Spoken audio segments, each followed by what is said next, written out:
നമസ്കാരം, Vettan news on ടൈമിലേക്ക് സ്വാഗതം. കല്യാണം ഇനി വേറെ level. Basid wedding mall, Basid arcade, Poonkottukulam, Tirur. Integrated modern coastal fishing village പദ്ധതിയിൽ ഉൾപ്പെടുത്തി താനൂരിൽ ആധുനിക രീതിയിലുള്ള അക്വേറിയം വരുന്നു. കേരള സർക്കാരിൻ്റെ ഏജൻസിയായ KCADCക്കാണ് അക്വേറിയത്തിന്റെ നിർമ്മാണ ചുമതല. Trendy and customise collection, best in budget. Theyyam പാട്ടിൽ പോലൊരു ഓപ്ഷൻ വേറെ ഇല്ല.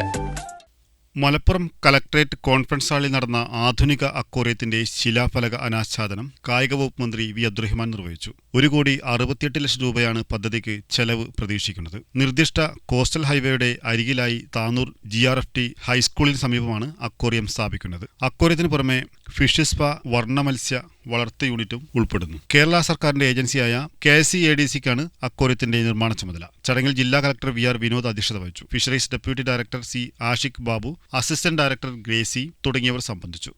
വെട്ടൻ ന്യൂസ് താനൂർ.